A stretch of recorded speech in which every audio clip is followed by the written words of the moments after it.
Caloroga Shark Media.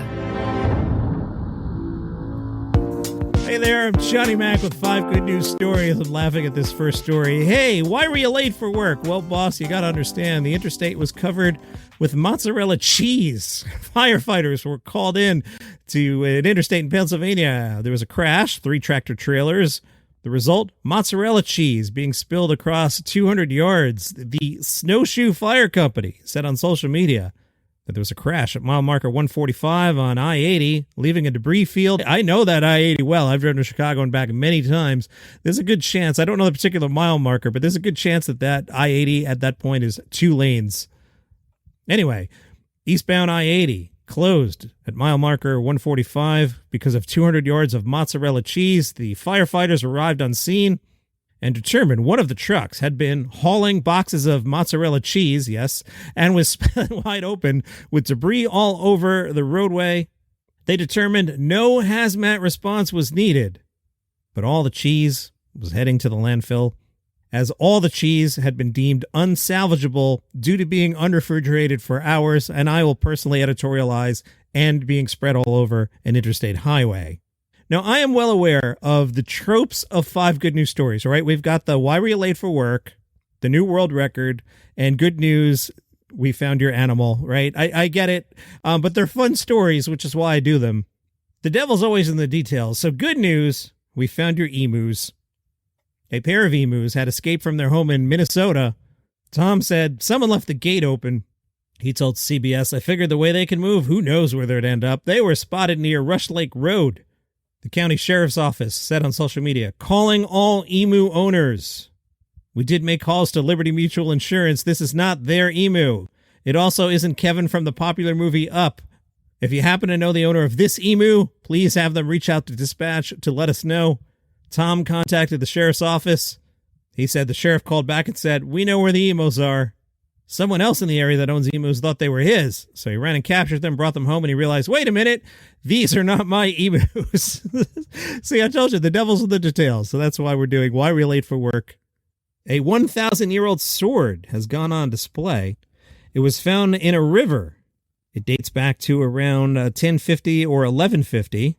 The sword is remarkably well preserved after 1,000 years. Only the organic components, like the wooden grip and any leather wrappings, have succumbed to time.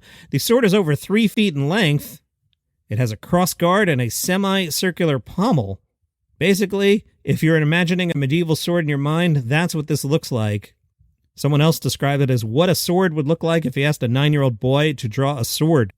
That's how I described the scar on my arm. So I had like a dot, like the size of a period, removed for a skin cancer scare.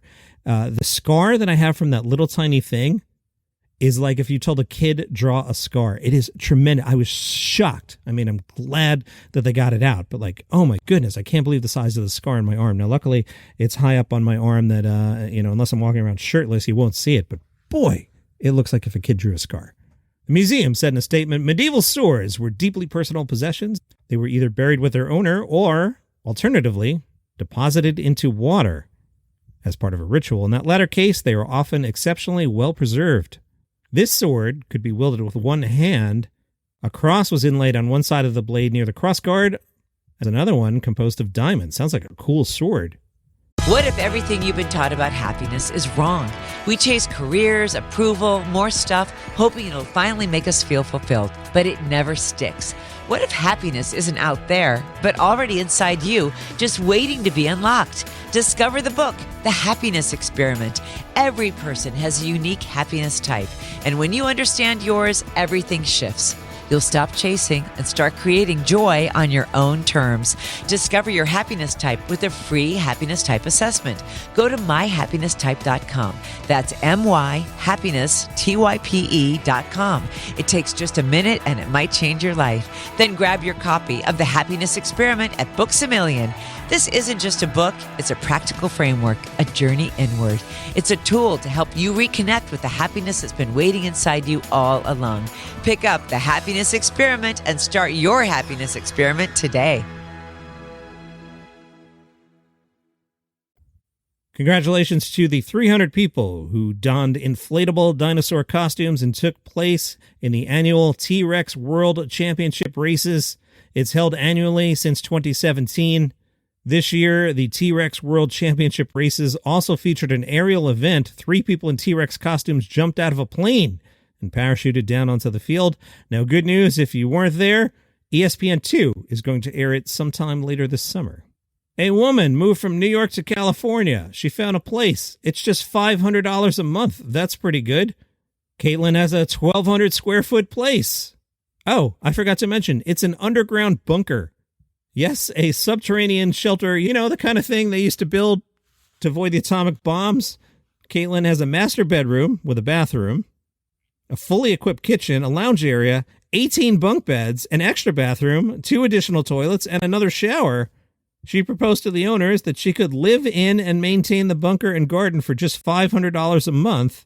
A typical one-bedroom in that area would cost around $2,000. And she adds, and I don't pay utilities. How do you get to the bunker? She has to pass through a hydraulic door, go down 15 steps, and stride past a blast-proof door. Because it's underground, no sunshine, so she has some artificial sunshine in her bedroom. She says in the winter it can be a little tough because it's constantly dark both inside and outside the bunker. She doesn't plan to live there forever, but she has negotiated with her friend to let her stay for another year, to which the friend has already agreed.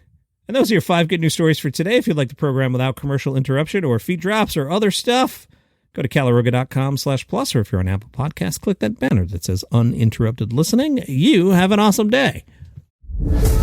Feuds, Power, Pride, and Payback. A new podcast from Caloroga Shark Media takes you inside the most explosive rivalries that shaped our world. From Hollywood's bloodiest breakups to political wars that toppled empires, Marvel versus DC, Trump versus Musk, the royal family's nuclear meltdown, Brangelina's 8-year courtroom carnage. These aren't just celebrity spats. They're billion-dollar battles that redefined entertainment, politics, and culture forever.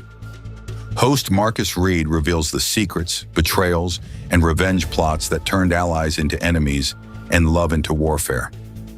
When titans collide, everyone gets hurt. When pride meets payback, nobody wins. Feuds, Power, Pride, and Payback. Available wherever you get your podcasts.